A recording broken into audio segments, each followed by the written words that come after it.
নমস্কাৰ প্ৰথমতে বিং ৰিডমিক্সৰ উদ্যোক্তা শুভ্ৰজিৎ ৰয়লৈ ধন্যবাদ জনাইছো।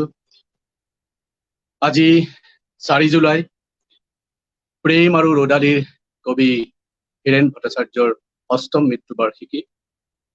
এই মৃত্যুবাৰ্ষিকী উপলক্ষে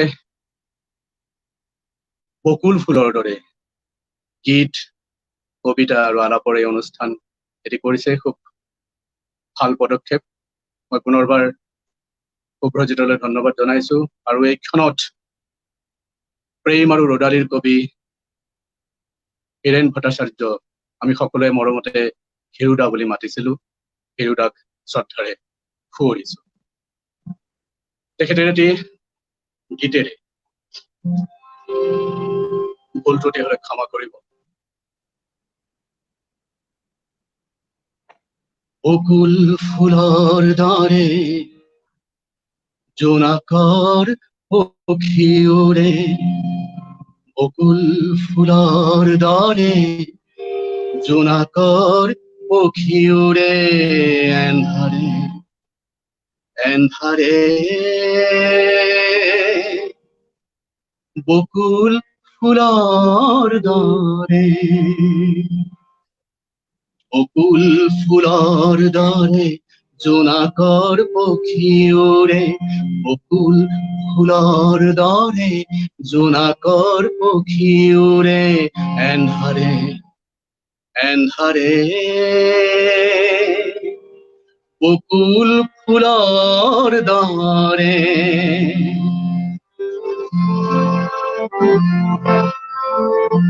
নীলিমা আচলেৰে তুপে তুপে, নীলিমাৰ আচলেৰে তুপে তুপে, চকু পানী খৰে,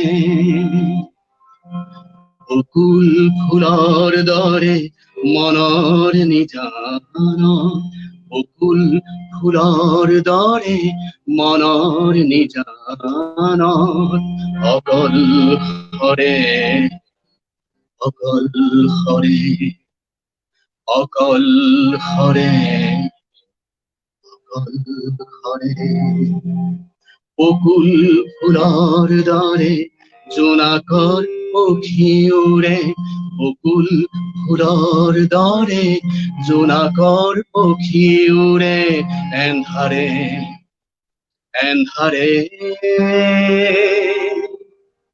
বকুল ফুলৰ দৰে।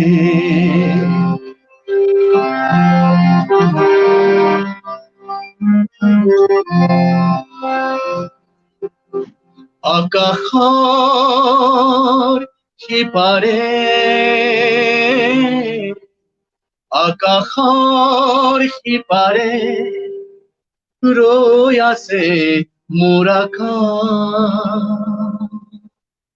নীৰৱে বকুল ফুলৰ দৰে মনৰ নিজান, বকুল ফুলৰ দৰে মনৰ নিজান, অকল হৰে অকল হৰে অকল হৰে অকল হৰে, বকুল ফুলৰ দৰে জোনাকৰ পক্ষী উৰে, বকুল ফুলৰ দৰে জোনাকৰ পক্ষী উৰে, এন্ধাৰে এন্ধাৰে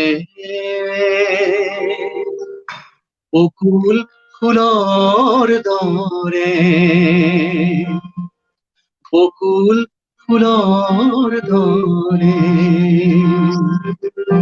বকুল ফুলৰ দৰে।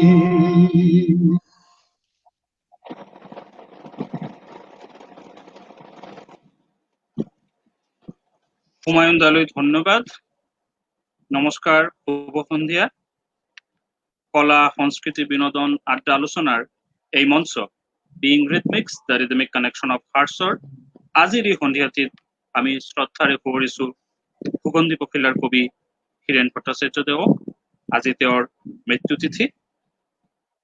তেওঁৰ সৃষ্টিৰাজি আৰু কিছু স্মৃতিৰে আজিৰ এই সন্ধিয়াটি সজাই তুলিবলৈ আমাৰ লগত লাইভত আছে গুৱাহাটী বিশ্ববিদ্যালয়ৰ বাংলা বিভাগৰ প্ৰাক্তন মুৰব্বী ডক্টৰ উষাৰঞ্জন ভট্টাচাৰ্য ছাৰ। তেখেতে হিৰুদাক নিচেই কাষৰে পৰা পাইছিল।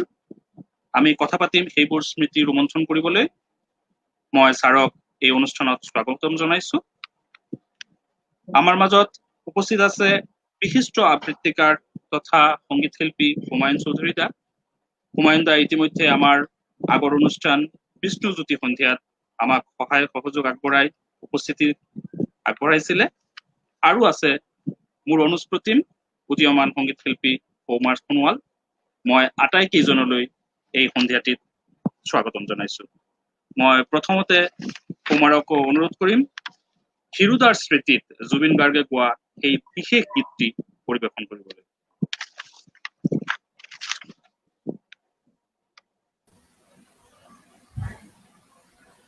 নমস্কাৰ, মই সৌমাৰ সোণোৱাল। আজি দিন হিটমিক্সে আয়োজন কৰা বকুল ফুলৰ দৰে এই সুন্দৰ অনুষ্ঠানটিত উপস্থিত থকা সকলো সন্মানীয় ব্যক্তিলৈ মই আন্তৰিক অভিনন্দন জ্ঞাপন কৰিছো। আৰু মই সুভজিত দাক ধন্যবাদ জনাইছো মোক এই বিশেষ অনুষ্ঠানটিত মাতাৰ কাৰণে। মই খুব গৌৰৱ অনুভৱ কৰিছো ডক্টৰ উষাৰঞ্জন ভট্টাচাৰ্য দেৱ আৰু হুমায়ুন চৌধুৰী দেৱৰ লগত একেখন প্লেটফৰ্ম শ্বেয়াৰ কৰিব পোৱাৰ কাৰণে। আজি সুগন্ধি পখিলাৰ কবি হীৰেণ ভট্টাচাৰ্য দেৱৰ মৃত্যুতিথিত তেখেতৰ প্ৰতি সন্মান জনাই মই তেখেতে লিখা দুটি গীত পৰিৱেশন কৰিবলৈ আগবাঢ়িছো। কিবা ভুল হলে যেন মোক ক্ষমা কৰে।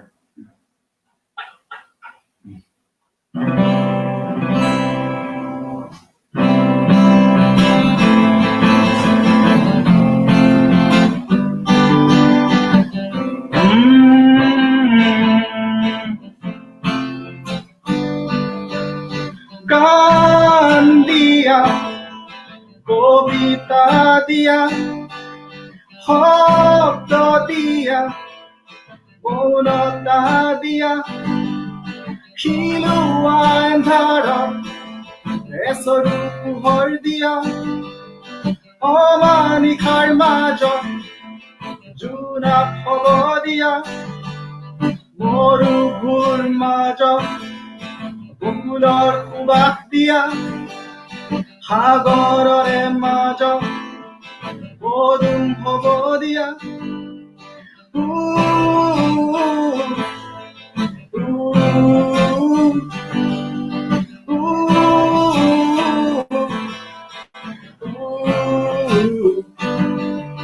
মোক পাহৰি তুমি হ'ব দিয়া, বাট পাহৰি খোজকাঢ়িব দিয়া, প্ৰতিটো খোজতে যদি খাব দিয়া, অথাই সাগৰত পৰিব দিয়া, এক পলুৱা শীতৰ কোমল মৰম দিয়া, গ্ৰীষ্মৰ কঠোৰ আবেগৰ চুম্বন হ'ব দিয়া।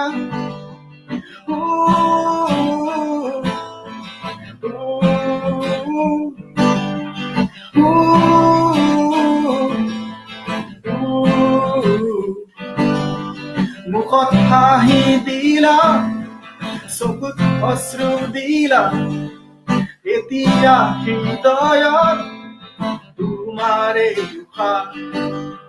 খিৰিকী মেলিলে পক্ষীটোলে চালে নিথৰ হৈ বহিৰ তোমাৰ এই আকাশ। দেশৰ বাবে আকৌ এবাৰ আদেশ দিয়া, চেনি মৰা বাগিচাৰ চিঠিৰ খবৰ দিয়া, তুলি পৰা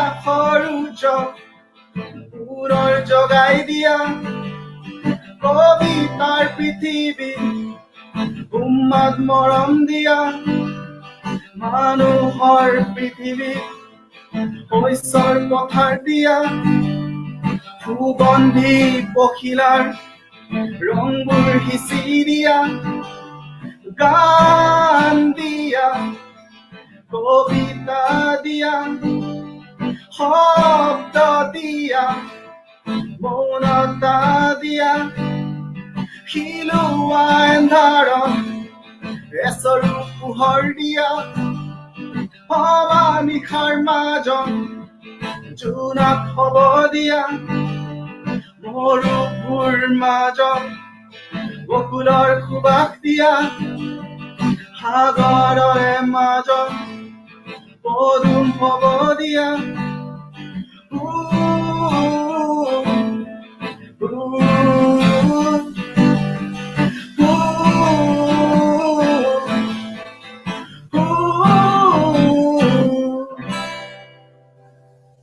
ধন্যবাদ।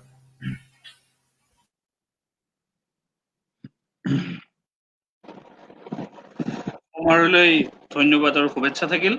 ক্ষীৰোদাই আমাক গান দি গৈছে, কবিতা দি গৈছে, কিন্তু ডক্টৰ উষাৰঞ্জু ভট্টাচাৰ্য ছাৰৰ লগত তেখেতৰ এটা নিবিড় সম্পৰ্ক আছিলে।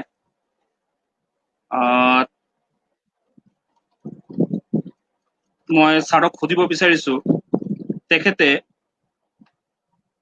আজি এই প্ৰয়াণ দিৱসত কি অনুভৱ কৰিছে? তেখেতে ক্ষীৰোদাক নিচেই কাষৰে পৰা পাইছিলে, যদিও তেওঁ অগ্ৰজ আছিলে, কিন্তু ছাৰৰ লগত এটা বন্ধুত্বপূৰ্ণ সম্পৰ্ক আছিলে, বৰ স্নেহ কৰিছিলে। সেইবোৰ কথা যদি ছাৰ আজি আমাৰ মাজত অকমান ৰোমন্থন কৰে। বিং হৃদমিক্স, ধন্যবাদ। 4 জুলাই তাৰিখটো কবিতা পুৰুষ হীৰেণ ভট্টাচাৰ্য সকলোৰে প্ৰিয় ক্ষীৰোদাৰ প্ৰয়াণ দিৱস। ভাৰতৰ সুসন্তান স্বামী বিবেকানন্দৰ প্ৰয়াণ ঘটিছিল 1902 চনৰ 4 জুলাই তাৰিখে, অৰ্থাৎ 118 বছৰ আগে। 2012 চনৰ 4 মে তাৰিখে গুৱাহাটীৰ বিবেকানন্দ কেন্দ্ৰত দিল্লীস্থ সাহিত্য একাডেমীয়ে ক্ষীৰোদাকে মধ্যমণি কৰি এটি সাৰস্বত অনুষ্ঠান পাতিছিল, meet the author poet Hiren Bhattacharya নামে। সেই সভাখনত উপস্থিত আছিল সভামুখ্য লক্ষ্মীনন্দন বৰুৱাদেৱ, আছিল ডক্টৰ ৰাম কুমাৰ মুখোপাধ্যায়কে ধৰি বাংলা সাহিত্যৰ 8 গৰাকী দিগ্গজ সাহিত্যিক তপন বন্দ্যোপাধ্যায়, ভগীৰথ মিশ্ৰ, বিনোদ বেৰা, ঝড়েশ্বৰ চট্টোপাধ্যায়, অমৰ মিত্ৰ, সুদৰ্শন সেন শৰ্মা আৰু জয়া মিত্ৰ। এই অনুপম অনুষ্ঠানটোৰ অন্যতম সাক্ষী এই অভাজন। বাচক বনিয়া মানুহে সভাঘৰখন ভৰি পৰিছিল। কবি হীৰেণ ভট্টাচাৰ্যৰ জুন মাহৰ ঘটনাবোৰ আপোনালোকে সকলেই জানে। ক্ষীৰোদাৰ জীৱনত নামি আহিল গধুৰ এন্ধাৰ। 4 জুলাই তেওঁ প্ৰস্থান কৰিলে। জুন মাহৰ কোনো এটা দিনত তাৰিখটো কোৱা সম্ভৱ নহব। ক্ষীৰোদাই লিখিলে তেখেতৰ অন্তিম কবিতা। তেখেতে ক'লে, মোৰ মৰিবৰ মন গৈছে, পাৰিলে এতিয়াই। 3 কুৰি বছৰ মোৰ ললে কবিতাই, হলনিত মোক টনকিয়াল কৰি দীঘল শব্দৰে। জীৱন শব্দটো সূৰ্যৰ চৌপাশে ঘূৰে, পোহৰাবলে মনৰ বেগেৰে। আটায়ে জয়ধ্বনি দে, জীৱনৰ জয়গান শুনো তহঁতৰ মুখত। এইটো জুন মাহৰ কবিতা। কবি প্ৰয়াণৰ পিছত গুৱাহাটীৰ ব্যতিক্ৰম আলোচনীত মই এটি নিবন্ধ লিখো। নিবন্ধটোৰ নাম আছিলে কবিতা পুৰুষেৰ সঙ্গে এক অসবৰ্ণ প্ৰেম। প্ৰেম তো কেতিয়াও অসবৰ্ণ হব নোৱাৰে, তথাপি আমি অসবৰ্ণ কথাটো ব্যৱহাৰৰ কাৰণ ক্ষীৰোদা ছিলে পদ্যৰ হেডমাস্টাৰ, মই হলো গদ্যৰ স্কুলীয়া পঢ়ুৱৈ। গতিকে প্ৰেমটো যথাৰ্থতে আছিল অসবৰ্ণ। হিৰুদাৰ বিষয়ে আৰু দুটামান কথা ক'বই লাগিব। হীৰেন ভট্টাচাৰ্যই সাহিত্যৰ পথাৰত প্ৰথমে খোজ পেলাইছিল গীতি কবিতাৰ আলিয়েদি। এয়া 60মান বছৰ আগৰ কথা। মোৰ দেশ, মোৰ প্ৰেম কাব্য সংকলনখিনিকে কবিক দিলে অসামান্য প্ৰতিষ্ঠা। সেই কালচোৱাৰ পৰা তেওঁ যি আগুৱাবলৈ আৰম্ভ কৰিলে, তাৰ পাছত আৰু কাহিনীও ঘূৰি চোৱা নাই। শব্দ চয়ন, শব্দৰ ব্যৱহাৰ, শব্দৰ ব্যঞ্জনাৰ ক্ষেত্ৰত হীৰেন ভট্টাচাৰ্য বৰ স্পৰ্শকাতৰ। শব্দ সিদ্ধকাম কবি আছিল তেখেত। অভিনৱ শব্দ চয়নৰ ক্ষমতাই তেওঁৰ কবিতাক দিছিল অপাৰ প্ৰাণশক্তি, গতি আৰু লাৱণ্যৰ প্ৰাচুৰ্য। হিৰুদাই সত্যটো জানিছিল, তথাপি নিজৰ কবিতাত লিখিছিলে, মই সাধাৰণ কবি, কাণ্ড সলনি কৰি বৈ অহা মোৰ এই শব্দবোৰত মানুহৰ নিদাৰুণ অভিজ্ঞতা, বুৰঞ্জীৰ নিষ্ঠুৰ আচৰ। তেখেতে লিখা ডেকা তেজৰ পৰা উদ্ভূত দেশপ্ৰেম আৰু অৱমানিত মানৱতাৰ পূৰ্ণ প্ৰতিষ্ঠাৰ আন্তৰিক বাসনা আছিলে কবিজনৰ।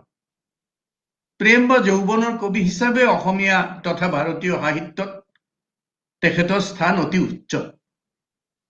আপাত দৃষ্টিত এজন বিশৃংখল মানুহ, এই কবিজন প্ৰকৃতপক্ষে আছিলে অত্যন্ত পৰিশীলিত আৰু সংযমী কবিতা পুৰুষ। 1993 চনত শৈশৰ পথাৰ মানুহ কবিতা সংকলনৰ বাবে সাহিত্য একাডেমী বঁটাৰে সন্মানিত হল হীৰেন ভট্টাচাৰ্যদেৱ। কবিৰ জীৱনৰ শেষ পৰ্যায়ৰ কবিতা এই যে শৈশ শব্দটি এক অসামান্য প্ৰতীকী ব্যঞ্জনাৰে ভাস্বৰ হৈ উঠিছে। হিৰুদাই কৈছিল, মই মাতৃভাষাৰ কবি, আইৰ ভাষা, ঠাইৰ ভাষা, মোৰ চিৰচেনেহী ভাষাৰে মই এই মানুহ নিসৰ্গৰ হাত ধৰি পৃথিৱীৰ বাটলৈ আহিছো। তেখেতে কৈছিল, জীৱন লৈয়ে কবিতা, সমাজে হৈছে জীৱনৰ বাস্তৱ পটভূমি। কবিৰ জীৱন চেতনাৰ উজ্জ্বলতাই কবিতাৰ শানিত সমল। 1981 চনত সুগন্ধি পখিলাত প্ৰকাশিত হল 1981। পাতনিত তেখেতে এটা কথা কৈছিলে, পাঠে কবিতাৰ পূৰ্ণতা আনে, পাঠে কবিতাৰ পূৰ্ণতা আনে, পাঠকেই কবিৰ পৰম প্ৰাপ্তি। কিন্তু মইতো যোগ্য পাঠক নহয়, মই অভাজন পাঠক, অযোগ্য পাঠক। গতিকে আজি অনুষ্ঠানত মই নম্ৰ শ্ৰদ্ধা নিবেদন কৰিম, কিন্তু মোৰ এই যিটো যোগদান, এইটো যদি ঋণাত্মক হয়, মই জানো মোৰ দুই তৰুণ বন্ধু হুমায়ুন চৌধুৰী আৰু সৌকুমাৰ সোণোৱাল আছে, তেখেতে আজিৰ সন্ধ্যাটো জীপাল কৰি তুলিব, মোৰ বিশ্বাস। Thank U Subrajit.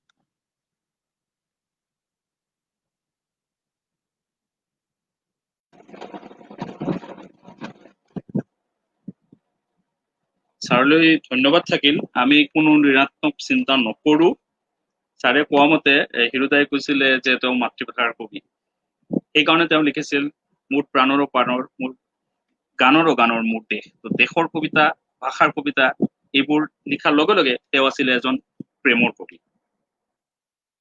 এই সূত্ৰে মই হুমায়ুন দাক অনুৰোধ কৰিম হিৰুদাৰ লিখা কিবা এটা প্ৰেমৰ কবিতা আবৃত্তি কৰিবলৈ, লগতে হিৰুদাৰ পৰৱৰ্তী গীতটোও গাবলৈ।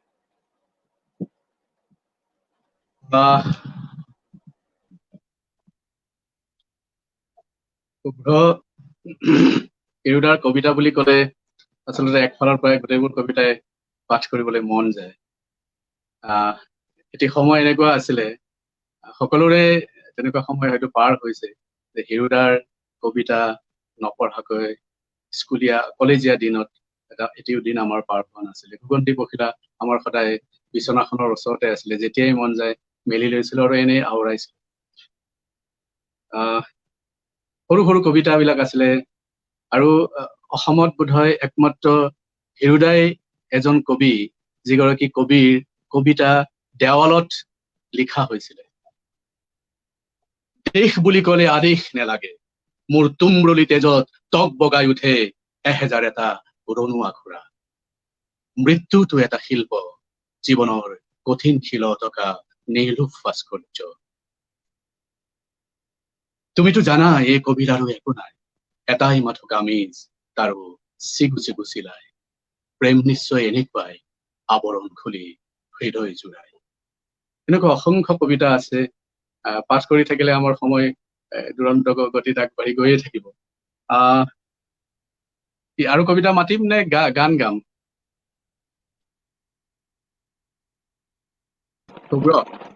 দুই এটি কবিতা শুনাব পাৰে, নহলে আপুনি আপোনাৰ পৰৱৰ্তী গানৰ ফালেও যাব পাৰে। যদি আপোনাৰ এতিয়া নিৰ্বাচনত কিবা কবিতা ছাৰে কবিতা এটিৰ শেষৰ দুটা লাইন কৈছিলে, সেই কবিতাটি মই পাঠ কৰিব লৈছিলো। খুব ধুনীয়া লাগে। কাণ সলনি কৰি বৈ অনা মোৰ এই শব্দবোৰত মানুহৰ নিদাৰুণ। সেই কবিতাটো অকমান পাঠ কৰিছিলো। এই কবিতাটো তেখেতে 1973 চনত লিখিছিলে। তৰুণ কবিৰ হাতত তেওঁ অৰ্পণ কৰিছিলে এই কবিতাটি। মোৰ এই শব্দবোৰ, স্বপ্নৰ উদ্যান চুই অহা মোৰ এই শব্দবোৰত জীৱন ধাৰাৰ সুষমা, সময়ৰ ঘনিষ্ঠ উত্তাপ। মোৰ কোনো নিজস্ব আৱিষ্কাৰ নাই, মোৰ ভিতৰত এটা যেন খেতিয়ক। মই শব্দবোৰ জিভাত দি চাওঁ কাৰ কি সোৱাদ, হাতৰ তলুৱাত লৈ চাওঁ কিমান তপত। মই জানো শব্দ মানুহৰ মহৎ সৃষ্টিৰ তেজদীপ্ত সন্তান। মই সাধাৰণ কবি, কাল সলনি কৰি বৈ অনা মোৰ এই শব্দবোৰত মানুহৰ নিদাৰুণ অভিজ্ঞতা, বুৰঞ্জীৰ নিষ্ঠুৰ আচুৰ। তৰুণ প্ৰজন্মৰ কবিসকলৰ হাতত এই কবিতাটো অৰ্পণ কৰিছিলে। পৃথিৱী মোৰ কবিতা, কলম মোৰ কমাৰৰ হাতৰ হাতুৰি। ভাঙি পিটি গঢ়িলও শব্দ, খেতিয়কৰ ফাল যেন চোকা, শিৰলোত সোণৰ সীতা। মিষ্টিৰ কৰত যেন ৰূঢ়, কঠিন কাঠৰ আহ ফালি টানি আনো অভিজ্ঞতাৰ তেজ লগা শব্দ। চাওতাল মৰদৰ ধনুৰ কাৰ যেন লক্ষ্যভেদী একো একোটা শব্দ মোৰ ৰক্ত মাংস ইচ্ছাত তীব্ৰ হৈ উঠে। সিহঁতৰ কোনোটো পৰ্বতৰ দৰে উদ্ধত, কোনোটো নদীৰ দৰে নত, আৰু কোনোটো বা হ্ৰদৰ দৰে গম্ভীৰ। কাৰো কথাত উঠা বহা নকৰে, নদ নদী পৰ্বত চিত্ৰিত বিপুল বহাদেশৰ মই কবি, পৃথিৱী মোৰ কবিতা। হিৰুদাই আচলতে আমি প্ৰেমৰ কবি বুলি কওঁ যদিও তেখেতে আচলতে বিদ্ৰোহী কবি। বিদ্ৰোহ থাকিলে প্ৰেমো থাকিব, মাতৃ প্ৰেম, দেশ প্ৰেম আৰু বহুত কিবা কিবি প্ৰেম। ছাৰে কৈছে যে হিৰুদাৰ আৰম্ভণিটো হৈছিলে গীতি কবিতাৰে। হিৰুদাই আকাশবাণীৰ কাৰণে কিছুমান গীত লিখিছিলে, আৰু সেই গীতসমূহ বীৰেন্দ্ৰনাথ দত্তৰ পৰা আৰম্ভ কৰি আমাৰ চাৰুদাৰ পৰা আৰম্ভ কৰি বহুসকল শিল্পী, কুলৱ বৰুৱাৰ পৰা আৰম্ভ কৰি ৰবি সিংহ বাইদেউৰ পৰা আৰম্ভ কৰি বহুকেইজনে এই চিৰযুগমীয়া গীতবোৰ গাই গৈছে। মই চাৰুদাই গোৱা এটি গীত গাবলৈ চেষ্টা কৰিছো, ভুলটোতে হলে ক্ষমা কৰিব।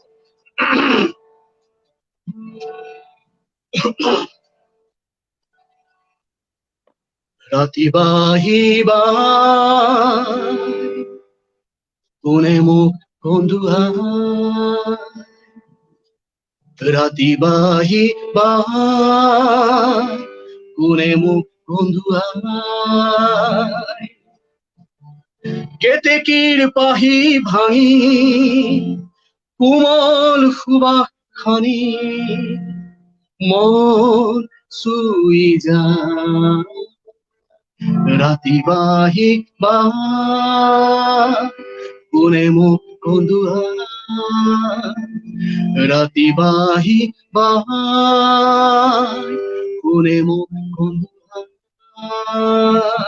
আকাশৰ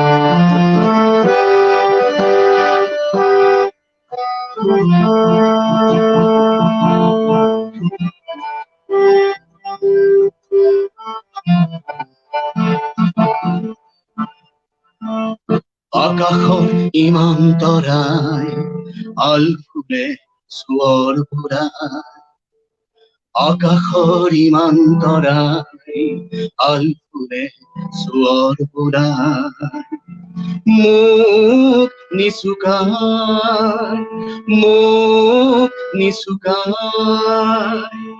বাহিবাৰ অকাৰণে কোনে মোক কন্দুৱাই ৰাতি বাহিবাৰ কোনে মোক কন্দুৱাই ৰাতি বাহিবাৰ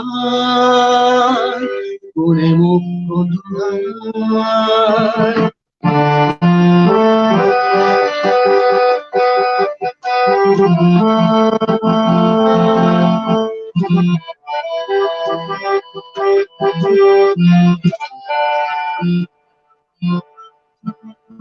চিনাকি সুৰৰ বাহিৰ কোনে আহি লুকাই লুকাই মোৰ বুকুত বজা বাহিৰ সুৰেৰে মোক কন্দুৱাই কিনো ভাল পায় ৰাতি বাহিবাৰ কোনে মোক কন্দুৱাই ৰাতি বাহিবাৰ কোনে মোক কন্দুৱাই কেতেকীৰ পাহি ভাঙি কোমল সুবাস খানি মন চুই যায় ৰাতি বাহিবাৰ কোনে মোক কন্দুৱাই ৰাতি বাহিবাৰ কোনে মোক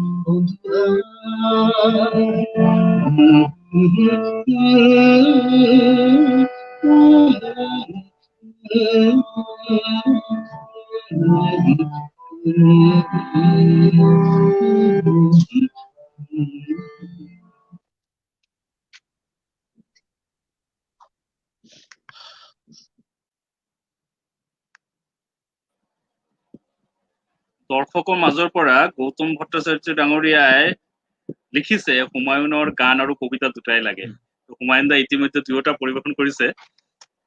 সৈকত ৰাউতে ছাৰলৈ এটা কমেন্ট কৰি লিখিছে, ছাৰক বহুত দিন পিছত দেখা পাই বুলি। এতিয়া আমি আকৌ ছাৰৰ ফালে যাম। এটা কবিতা সংকলন ওলাইছিলে ছাৰ, বিভিন্ন জনৰ দৃষ্টিত হীৰেণ ভট্টাচাৰ্য। সংকলনটোৰ নাম আছিলে শব্দৰ মৌ বিচনী, য'ত হিৰুতাই লিখা কিছুমান বাংলা কবিতা আপোনাৰ নিৰ্বাচনত সংকলিত হৈছিলে। সেই নিৰ্বাচনৰ পদ্ধতিটো কেনেকুৱা আছিলে? আৰু লগতে আৰু এটা বস্তু আমি জানিব খুজিম যে হিৰুদাৰ কৌতুক প্ৰিয়তা আৰু উপস্থিত বুদ্ধি, সেইবোৰ বস্তুৰ বিষয়ে অকমান জনালে ভাল হয় ছাৰ। এনেকুৱা এটা আভাস শুভ্ৰজিত আপুনি মোক দিছিলে, সেইকাৰণে কিতাপখন মোৰ টেবুলতে আছে।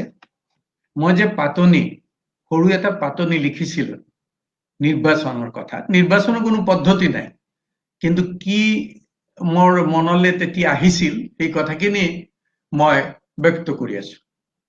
শ্রদ্ধেয় হীরেন ভট্টাচার্যের শস্যের মাঠ, মানুষ ও অন্যান্য কবিতা এবং শিকড় থেকে পাতা অবধি বাংলা কবিতা সংকলন দুটির 156টি কবিতা থেকে গোটা কয়েক কবিতা বেছে দিতে শ্রী দিব্যরঞ্জন খাটুনিয়ার মশাই আমাকে অনুরোধ করেছেন।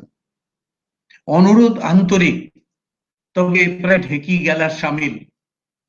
কার্যত আমার বাঁশবনে ডোমকানা অবস্থা।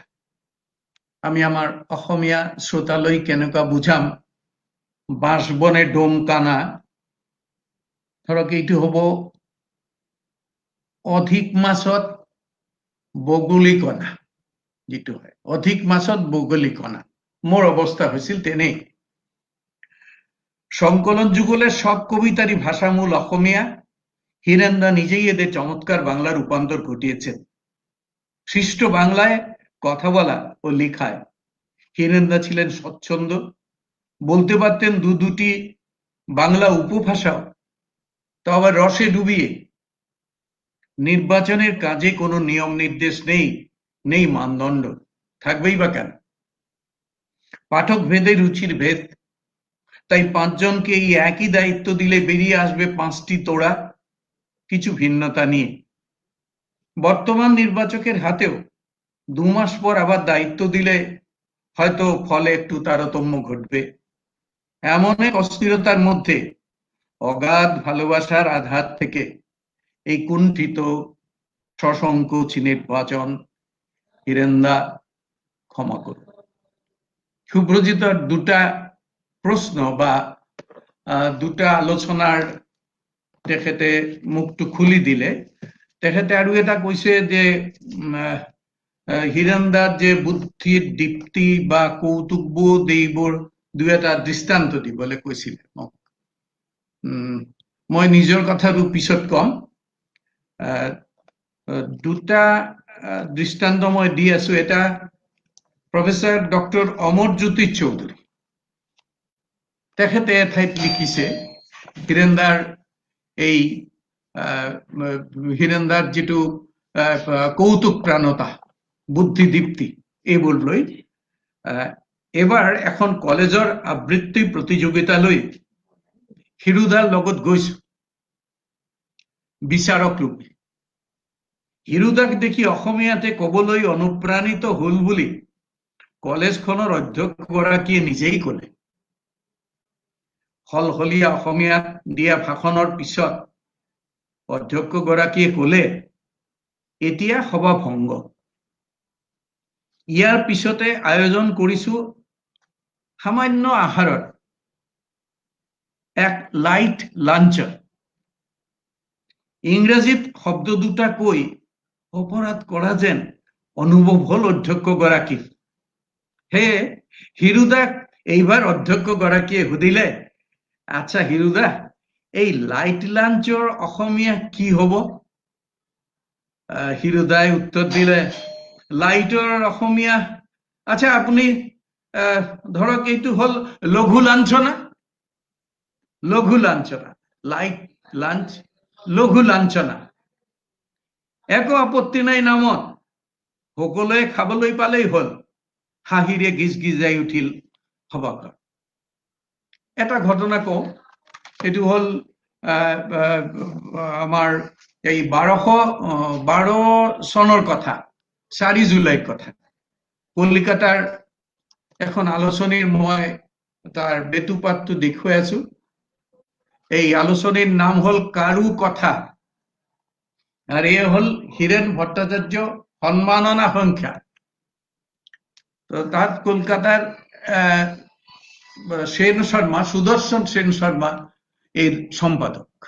তো ওই দিনের একটা ঘটনা, যে সম্মেলনের বা সব মিলনের কথা আমি বলেছিলাম শুরুতে, সেখানে হয়েছিল একটা কথা। কবির সঙ্গে প্রারম্ভিক পরিচয়ের দায়িত্ব সেদিন পালন করলেন অসমীয়া সাহিত্য সংস্কৃতির দিকপাল প্রবীণ কথা সাহিত্যিক শ্রী লক্ষ্মীনন্দন বরা ও কথা সাহিত্যিক এবং সাহিত্য আকাদেমির পূর্বাঞ্চলীয় সচিব শ্রী রামকুমার মুখোপাধ্যায়। কবি অসমীয়া ও বাংলায় তার কবিতা শুনিয়েছেন, সকৌতুক উত্তর দিয়েছেন শ্রোতাদের প্রশ্নের।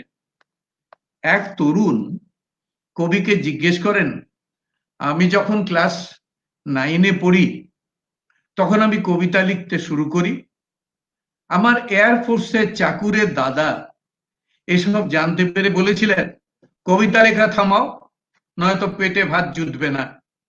এই প্রসঙ্গে আপনি কি বলেন? হীৰেন্দাই উত্তৰ দিছিলে, চাওক মই বৰ ক্ষীণমিন মানুহ, মোৰ পেটটো ইমানখিনি, বৰ সৰু পেট। দেউতাই জানিছিলে, সেইকাৰণে দেউতাই কেতিয়াও কবিতা লিখাত বাধা দিয়া নাছিলে। তেওঁৰ উত্তৰ শেষ। এবাৰ মই হিৰুদাক জব্দ কৰিছো। হিৰুদাৰ বাইদেউ হল প্ৰফেচাৰ প্ৰীতি বাইদেউ।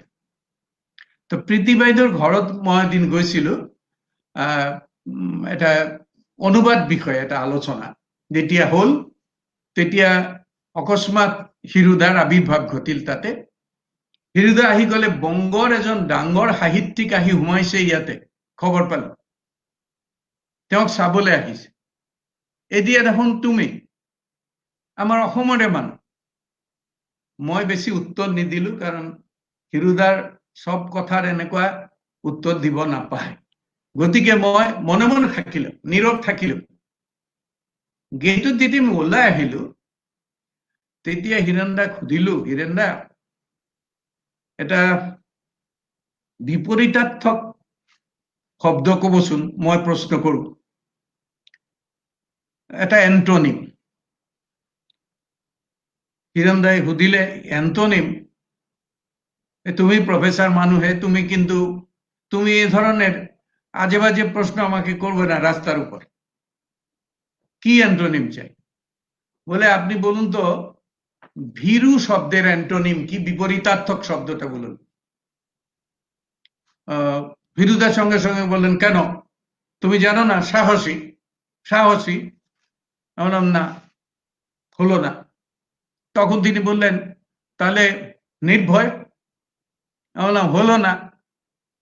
ভীরুর উল্টো নির্ভয় নয়, তাহলে অকুত ভয়। হলো না। তা বললাম ছেড়ে দাও। আমি বললাম না, আমি বলছি, ভীরুর বিপরীতার্থক শব্দ হচ্ছে হিরু।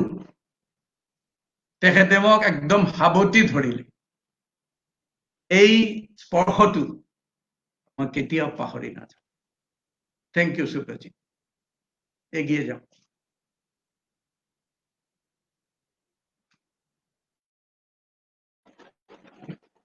ছাৰক আকৌ ধন্যবাদ দিছো, বহুত কথা, বহুত স্মৃতি আমাৰ মাজত আকৌ উজলাই দিবলৈ। সৌমাৰলৈ এটা বাৰ্তা আহিছে, মীনাংক ডেকা। মীনাংক ইতিমধ্যে এই বিং ৰিথমিক্সৰ অনুষ্ঠানত মূকাভিনয় প্ৰদৰ্শন কৰি গৈছে, ভাল লাগিছে বুলি কৈছে, ধুনীয়া অনুষ্ঠান বুলি এইখিনি মীনাংকই ক'লে। মীনাংকলৈ ধন্যবাদ। সৌমাৰক তেখেতৰ দ্বিতীয় পৰিৱেশনাটি আগবঢ়াবলৈ অনুৰোধ কৰিছো।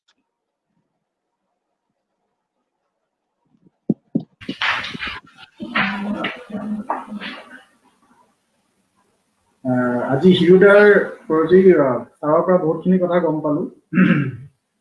হিৰুদাৰ অসমীয়া জাতিৰ বাবে তেখেতৰ অৱদান যিহেতু যথেষ্ট আছে, তাৰে মাজৰে পৰা মই আৰু এটি গীত পৰিৱেশন কৰিবলৈ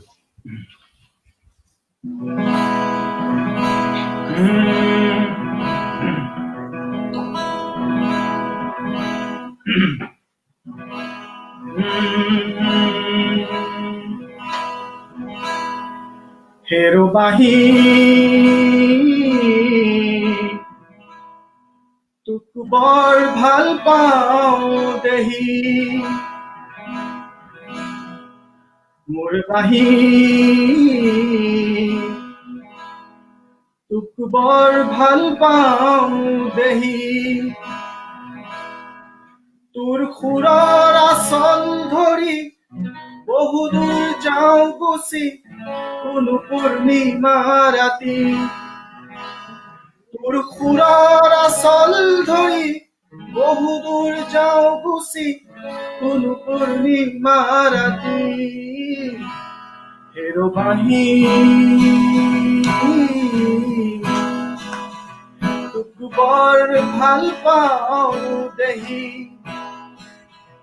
মোৰ বাহি তোক বৰ ভাল পাওঁ দেহি, তোৰ সুৰৰ আচল ধৰি বহুদূৰ যাওঁ গুচি কোনো পূৰ্ণিমা ৰাতি, তোৰ সুৰৰ আচল ধৰি বহুদূৰ যাওঁ গুচি কোনো পূৰ্ণিমা ৰাতি, হেৰো বাহি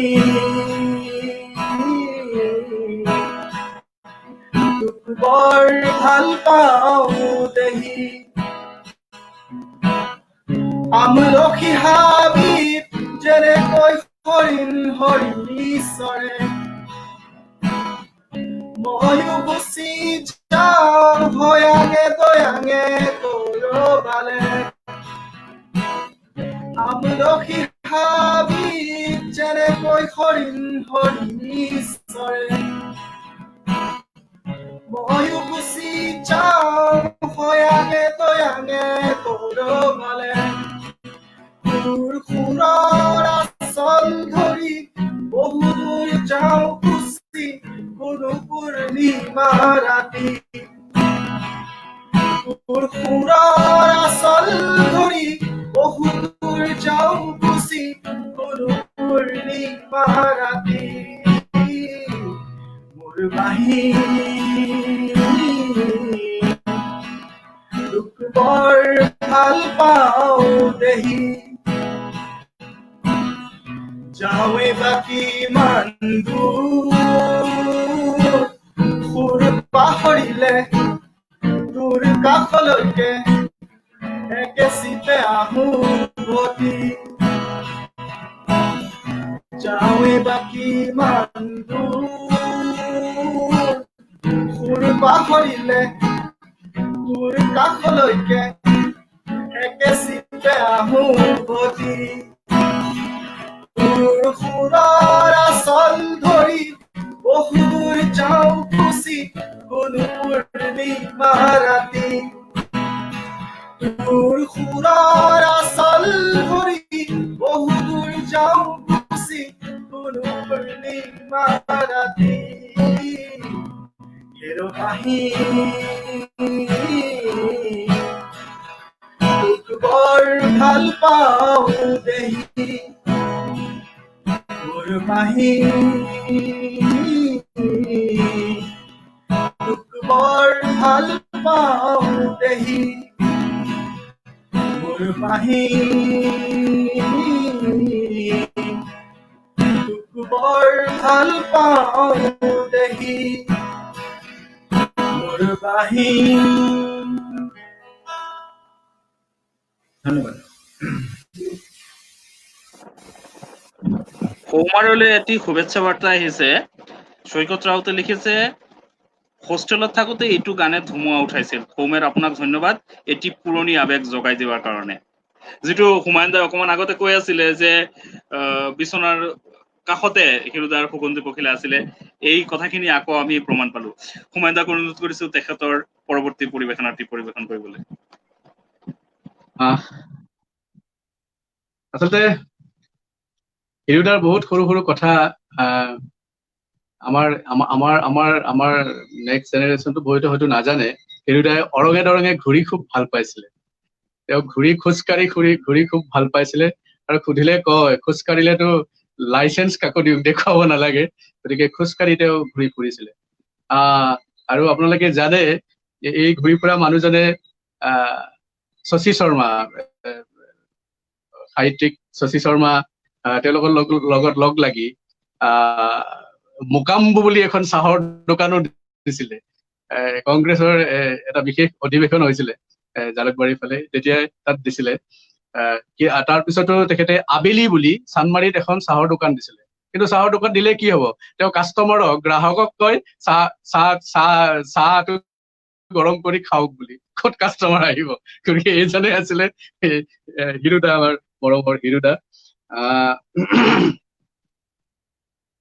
গীত এটি গাও ন শুভ্ৰ নেকি শুভ্ৰ বীৰেন দত্ত ছাৰে আপুনি গাব পাৰে বীৰেন দত্ত ছাৰে তেখেতৰ এটি খুব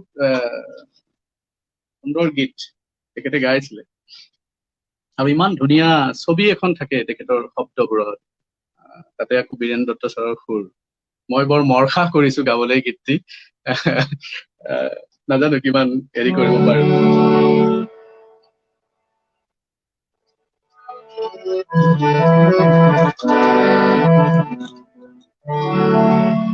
সৌশিৰি ডালত বহি এজনী চৰাই আছে হিলুকাই তাইৰ পাখিত পোহৰ পৰি গজলা পাত তীৰ বিৰাই পৰিছে খুৱাই সখীৰ ডালত বহি এজনী চৰাই আছেহি লুকাই তাই পাখিত পোহৰ পৰি গজলা পাত তিৰবিৰাই ধৰিছে খুৱাই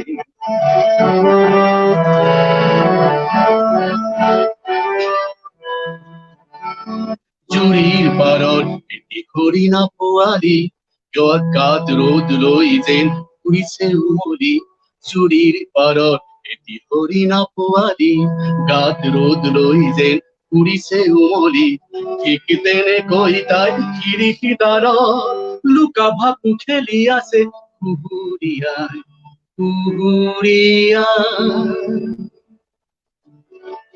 সখীৰ ডালত বহি এজনী চৰাই আছেহি লুকাই তাইৰ পাখিত পোহৰ পৰি গজলা পাত তিৰবিৰাই ধৰিছে খুৱাই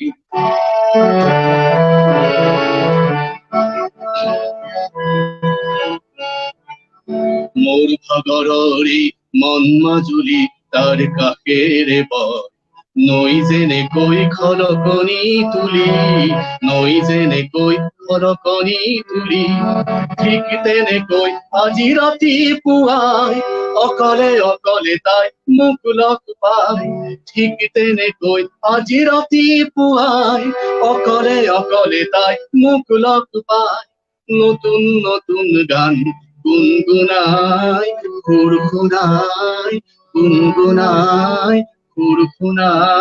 ফুল যে পৰাই সখীৰ ডালত বহি এজনী চৰাই আছেহি লুকাই তাইৰ পাখিত পোহৰ পৰি গজলা পাত তিৰবিৰাই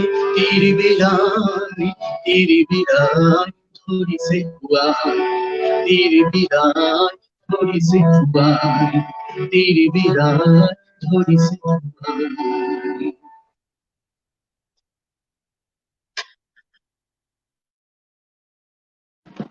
ধন্যবাদ হুমায়ুন দা। হুমায়ুন দালৈ আৰু কিছুমান কমেণ্ট আহিছে, মই পিছত পঢ়িম, কিন্তু ইয়াতে সুকুমাৰ বাগচি, তেওঁ বিশিষ্ট ভাষাবিদ আৰু সময় প্ৰবাহ পত্ৰিকাৰ প্ৰাক্তন সম্পাদক।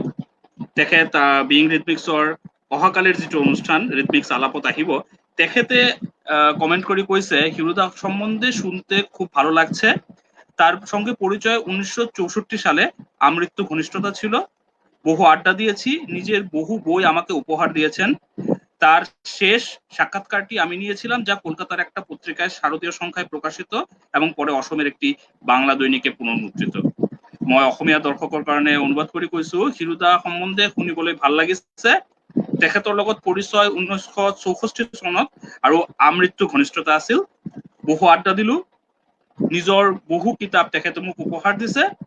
তেখেতৰ শেষ সাক্ষাৎকাৰটি মই লৈছিলো, যি কলকাতাৰ এটা পত্ৰিকাত শাৰদীয় সংখ্যাত প্ৰকাশিত হয়, পিছত বাংলা দৈনিক এখনত পুনৰ্মুদ্ৰিত হয়। মই উষাৰঞ্জন ছাৰক পৰৱৰ্তী প্ৰশ্নটো এই সাক্ষাৎকাৰ সম্বন্ধে কম। তেখেতো এটা দীৰ্ঘ সাক্ষাৎকাৰ লৈছিলে হিৰুধাৰ, সেই সম্বন্ধে যদি অকমান আলোকপাত কৰে। না, সেই সাক্ষাৎকাৰটো প্ৰস্তাৱিত আছিলে, কিন্তু সেইটো বাস্তৱায়িত হোৱা নাছিল। মই এই কথাটো কৈ আছো, এই সাক্ষাৎকাৰৰ কথাটো। 22 ডিচেম্বৰ 2011 22 ডিচেম্বৰ 2011 চনত গ্ৰন্থমেলা হিৰুদাৰ লগত মোৰ এটা চুক্তি হয় যে এটা 1.5 ঘণ্টীয়া সাক্ষাৎকাৰ হ'ব, দীঘলীয়া সাক্ষাৎকাৰ হ'ব। আৰু তেখেতে ক'লে যে এতিয়াতো বৰ জাৰৰ দিন, আমি অহা বছৰত কৰো। বোলে ঠিক আছে। নেক্সট জুলাই মাহৰ 4 তাৰিখ তেখেতৰ লগত আকৌ কথা হ'ল। তেখেতে ক'লে বৰ গৰম পৰিছেহে, জাৰৰ দিনতে আমি এইটো কৰো নেকি। মই ক'লো নহয়, 28 জুলাই হ'ল আপোনাৰ উপজা দিন, 27 জুলাই সন্ধিয়া আপুনি মোৰ লগত ওলাই যাব লাগিব 3 ঘণ্টাৰ, তেতিয়া আমাৰ এই সাক্ষাৎকাৰটো হ'ব। ক'লে ডান। আচ্ছা, ইফালে সেই গ্ৰন্থমেলাত তেখেতে 2খন কিতাপ সেই বিয়লি বেলা মোক দিছিলে, শিকড় থেকে পাতা অবধি, নিজের কবিতা নিজের অনুবাদে, বৃষ্টি ঝরে অঝরে, 21টি বাংলা গীত। হীরেন ভট্টাচার্য নামটু সেই সই করে তার তলায় যে ডেটটা দিয়েছিলেন, সেই ডেটটা দিয়েছিলেন 22/12/12, 22/12/12, 22/12/11-তে তিনি সই করলেন, তারিখ দিলেন 1 বছর পরের। অর্থাৎ বোঝা যাচ্ছে যে হীরেনদা ঘড়ির আগে ছোটেন, ঘড়ি পেছনে থাকে, হীরেনদা ঘড়ির থেকেও দ্রুত চলেন। আমি কিছু বলিনি কথাটা যে আপনার তারিখে ভুল আছে, শুধু ভাবলাম ঠিক 1 বছর পরে আমি হীরেনদার কাছে এই বইগুলো নিয়ে যাব আর বলবো যে মনিনাঞ্চ মতিভ্রম, আপনার সেদিন মতিভ্রম হয়েছে। যাই হোক, তাকে আমি বাড়িতে পৌঁছে দিয়ে তারপর আমি গুলুবাড়িতে আসি, কিন্তু আমি কথাটা বলিনি। 4 তারিখে বললাম, 4 জুলাইতে আমি বললাম যে আমি আপনার কাছে 27 জুলাই যাব। তিনি তখন ওকে বাধা দিলেন, বললেন ঠান্ডার দিনে আসবে। এই কথাটি আমার ওই যে লেখা অসবর্ণ প্রেম, তাতে আমি লিখেছিলাম। 3 মিনিট সময় লাগবে, আপনাদের একটু সহ্য করতে হবে, আমি জায়গাটা একটু পড়ে শোনাবো আপনাদের। আমার যে অনেক অনেক প্রশ্ন, বলেছিলেন সব হবে। বলেছিলাম 1979-তে আপনি লিখেছিলেন 47টি শীষের কথা, 2 কুড়ি হাতটা হুহুরির কথা, 2 কুড়ি হাতটা 47। তখন আপনার বয়স ছিল 47। এবার শুনবো একটা ম্যাজিক ফিগারের মায়াবী শীষ, অর্থাৎ 80। নিছক মজার সূত্রে বলি, হিরুদার অনুবাদে তার নিজের কবিতার 2টি পংক্তি হচ্ছে এইরকম: আমার আধার খোলে কোন উষার কোমল হাতে, সুখে দুঃখে বেজে ওঠে অভিনব গান। আমার কথা শুনে তার চিকচিক চোখ জোড়া হাসছিল। আমি ভাবলাম তিনি বলতে চাইছেন, শীত পড়ুক, তোকে নিয়ে একদিন ভোরেই ওই মাঠটাতে বেড়াতে যাব, খালি পায়ে কুয়াশা পড়া ঘাসে হাঁটতে বড় ভালো লাগে। ওই হাঁটতে হাঁটতেই তিনি আমাকে শোনাবেন শস্য নিসর্গের সবুজ পাঠ, দূর মাঠের ধ্যানের মহিমা, শস্য মুখের ভাষাভঙ্গি। ভর দুপুরের একাকী সবুজটাকে তিনি দেখাবেন তার কথার মায়ায়। আমি শুনবো গা ভারী ধানের কথা, আর তার নির্জন বুকে শুয়ে থাকা বীজতলার গুনগুন গুনগুন গুনগুন। আমার ইচ্ছে গানের বিষয়ে শুনবো, প্রকৃতি মানুষের পাগলের বাউলের, তার হাতে তুলে দিয়ে তাঁরই বাউল হাতের একতারাটি। 21টি বাংলা গানের সংকলন বৃষ্টি পড়ে অঝরে বলেছিলেন, সরাসরি বাংলায় লিখেছি, লিখলেই তো আর গান হয় না, গানে চাই সুর আর কণ্ঠ, আমার 2টি নেই। 3য় গুণের কথা হীরেনদা বলেননি বটে, সে আমি জানি, তাই গান কি করে যে তার গাঁগঞ্জের 11 ভাটির ভাটিয়ালি হলো, সে কথাও আমি সেদিন বলিয়ে নেব। বলেছিলেন সব বলবেন, সব বলবো। বলেননি আসল কথাটি, কিচ্ছু বলবো না। বলবো না আমার রৌদ্রের কথা, বানভাসির কথা, আমার ভালোবাসার নৌকাখানার কথা, কিচ্ছু বলবো না। অথচ আমি যে সাগর সঙ্গমের মুহূর্ত গুনছি, তিনি বলেছিলেন আমাকে, নিজেকে কখনো মেলে ধরি না যেমন অনেকে করেন, নিজেকে মেলে ধরি না যেমন অনেকে করেন, কিন্তু অনেক বলবো, তোমার প্রতি আমার লাইকিং আছে, কোট আনকোট লাইকিং আছে। আসলে তিনি স্তোকবাক্য দিয়েছিলেন আমাকে। শীত পড়া তো দূরের কথা, নভেম্বরেও এলো না, এমনকি 27 জুলাইও না, তার আগেই শোয়া উড়িল রে। আমার খুব ইচ্ছে ছিল তিনি যদি জুলাই মাসে কথা না রাখেন, 22-12 তার কাছে যাব, গিয়ে বলবো যে এই তো কয়েক মাস আগে আপনার বন্ধু সুনীল গঙ্গোপাধ্যায় আনন্দবাজার পত্রিকায় তার কলামে আপনার কথা লিখেছেন, এই দুটি বইয়ের কথা লিখেছেন।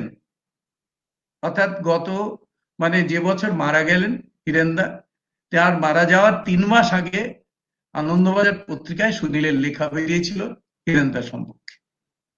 তা সে তো বেরিয়েছে, কিন্তু আমি আজকে তারই একটা কবিতা নিয়ে এসেছি। আপনি আপনার কথা রাখেননি। সুনীল গঙ্গোপাধ্যায়ের একটি বিখ্যাত কবিতা আছে, কেউ কথা রাখেনি, 33 বছর কাটলো কেউ কথা রাখেনি। মামাবাড়ির মাঝি নাদের আলী বলেছিল, বড় হও দাদা ঠাকুর, তোমাকে আমি 3 প্রহরের বিল দেখাতে নিয়ে যাব, যেখানে পদ্ম ফুলের মাথায়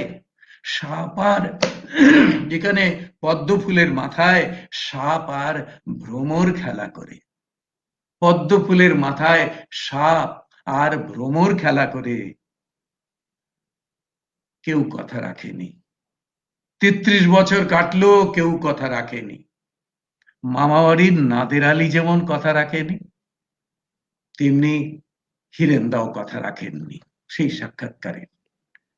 কিন্তু আমার বিশ্বাস হিরেনদাকে হয়তো একদিন আমি পাবো, আমি তাকে ছাড়ব না, অন্য কোথাও, অন্য কোনোখানে। ধন্যবাদ। শুভদিন।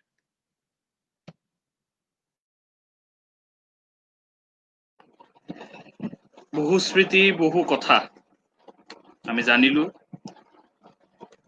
ইয়াৰ মাজতে মই হুমায়ুন দালৈ গৌতম ভট্টাচাৰ্য ডাঙৰীয়াৰ যিখিনি কমেণ্ট আহিছে, হুমায়ুন গ্ৰেট প্ৰেজেণ্টেশ্যন, তেখেতে আৰু লিখিছে, হিৰেনদাক লৈ বহু স্মৃতি আছে, মাজে মাজে সেইবোৰ কথা মনত পৰে। আৰু লিখিছে, remembering old salad days. Salad ডেইজটো কি মই গৌতম দাক পিছত সুধিম। আজি ৰাতিপুৱা প্ৰথম যিটো ফোন কল মই পাওঁ এইটো গৌতম দাৰে আছিলে। তেখেতে মোক দুটা ঘটনাৰ কথা ক'লে। প্ৰথম ক'লে যে ব্ৰাহ্ম সমাজৰ যিটো পুৰণি বিল্ডিং আছিলে, সেইটো যেতিয়া শিফ্ট কৰা হয় তেতিয়া কোনোবা এটা অনুষ্ঠানত হৰঞ্জন ছাৰো আছিলে আৰু কেইজনমান গুণী জ্ঞানী ব্যক্তি আছিলে, তেওঁলোকৰ এখন ফটো আছিলে। এই ফটোখন কোনোবা এটা মেগাজিন বা ছবিনিয়ৰত পিছত প্ৰকাশিত হয়। তেওঁ এইখিনি কথা ক'লে আৰু ক'লে হিৰুদাই কোনোবা এটা কৰ্মশালা, 7 দিনীয়া কবিতাৰ কিবা এটা আবৃত্তিৰ কৰ্মশালা হৈছিলে, সেইটোত হিৰুদা গৈছিলে এদিন। সেইখিনি স্মৃতি আজি গৌতম দা ৰাতিপুৱাই মোক ফোন কৰি কৈছে। হুমায়ুন দালৈ অনুৰোধ তেখেতৰ শেষ গীতটি পৰিৱেশন কৰিবলৈ।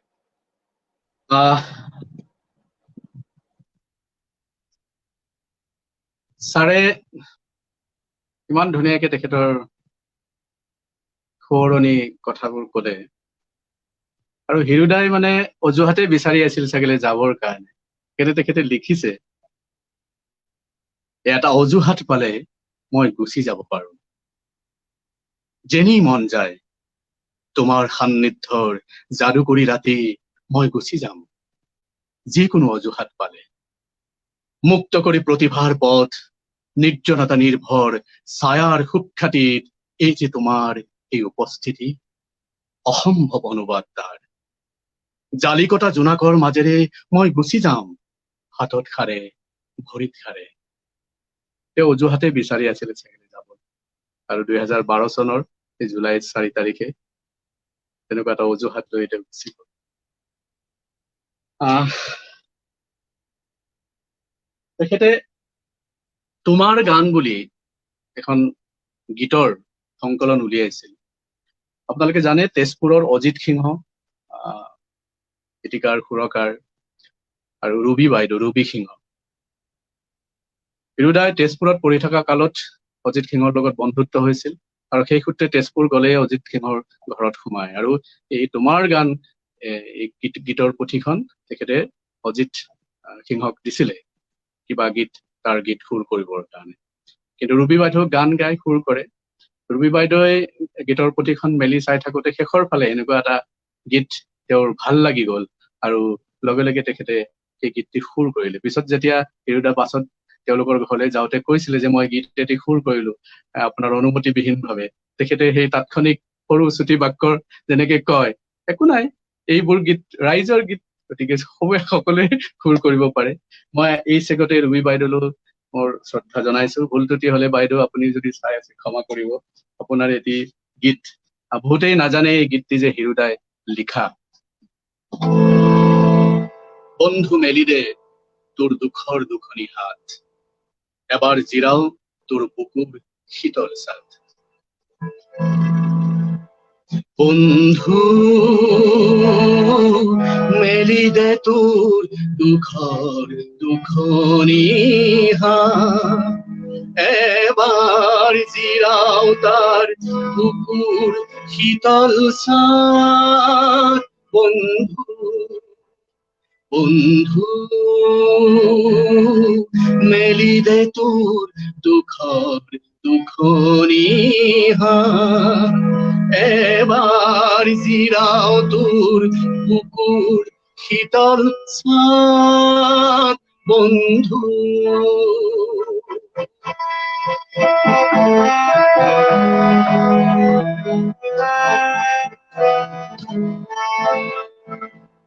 হাবিৰ চৰাই হাবিয়েদি উৰি যায়, শুনো কিনো শুনো উৰণি আমাৰ মোৰ হাবিয়াত নপলাই।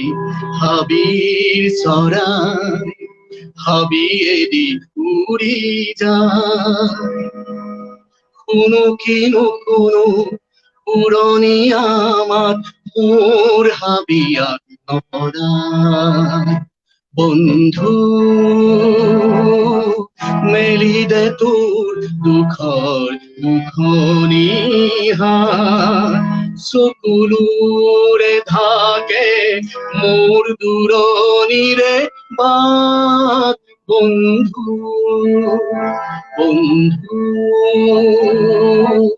মেলি দে তোৰ দুখৰ দুখনি হাত, এবাৰ জিৰাও তোৰ বুকুৰ শীতল ছাদ।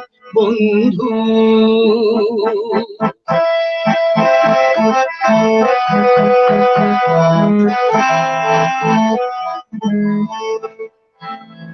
লাহি পাখি বেৰি আহি লহিয়া, নেদেখিলে সেই চৰাইৰে যাক মোৰ হাবিয়াত নপলাই। লাহি পাখি বেৰি আহি লহিয়া, নেদেখিলে সেই চৰাইৰে যাক মোৰ হাবিয়াত নপলাই। বন্ধু মেলি দে তোৰ দুখৰ দুখনি হাত, এবাৰ জিৰাও তোৰ বুকুৰ শীতল ছাদ। বন্ধু বন্ধু মেলি দে তোৰ দুখৰ দুখনি হাত, এবাৰ জিৰাও তোৰ বুকুৰ শীতল ছাদ। বন্ধু বন্ধু বন্ধু।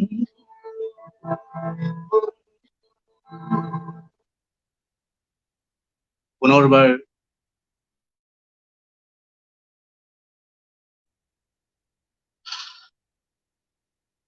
পুনৰবাৰ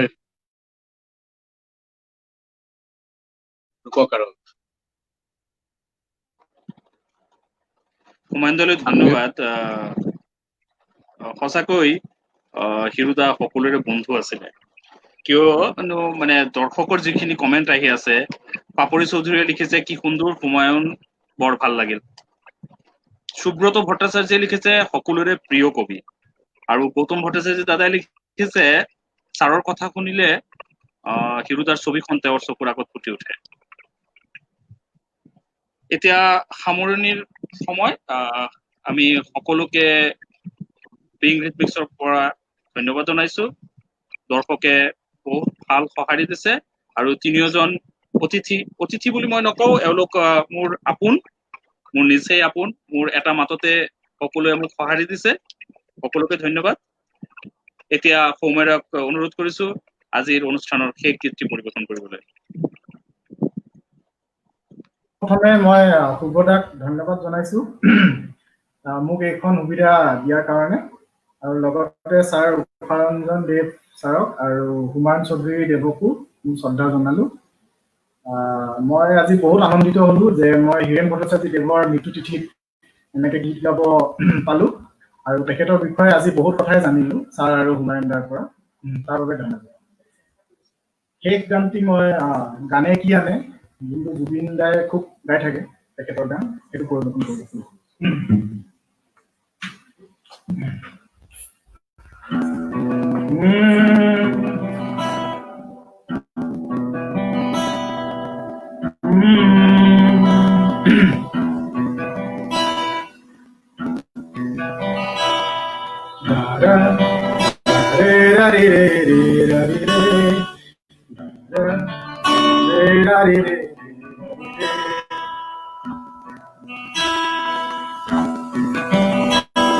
গানে কি আনে সুৰা ওপাৰে ওপাৰে, গানে কি খানে ডাৱৰৰ কানে কানে, ৰামধেনু শীতানে শীতানে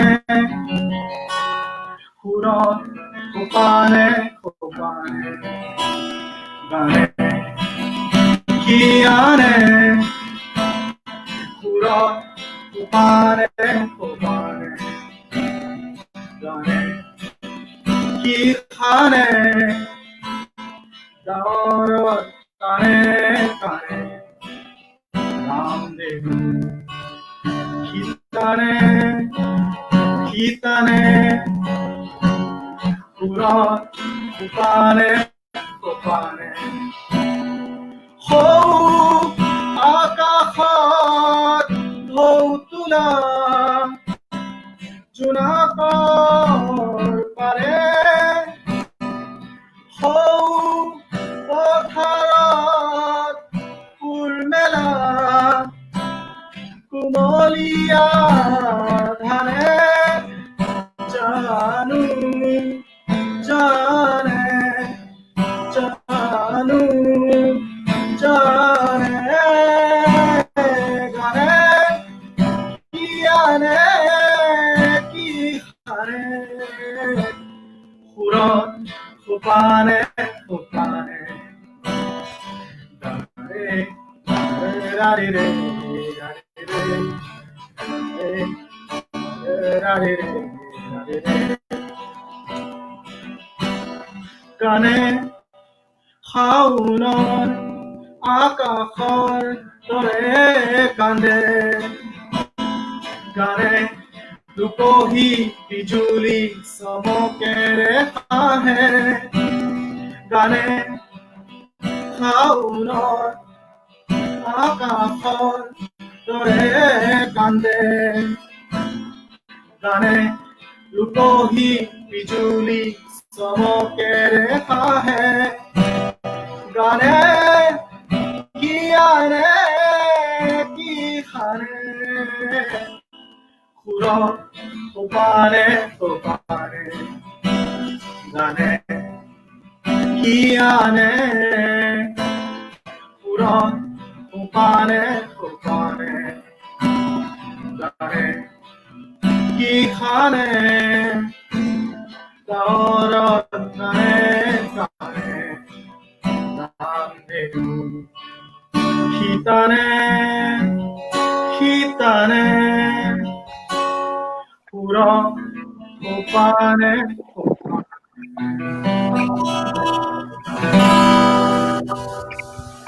ধন্যবাদ। এই গীতটি জুবিন গাৰ্গৰ কেৰিয়াৰৰ আৰম্ভণিৰ গীত আৰু পৰৱৰ্তী সময়ত হিৰুদাৰ স্মৃতিত হিৰুদাক শ্ৰদ্ধাৰে তেওঁ গীতটি আকৌ তেওঁৰ গানে কি আনে বোলছবিত ব্যৱহাৰ কৰিছে। সকলোলৈকে আকৌ ধন্যবাদ। শুভৰাত্ৰি।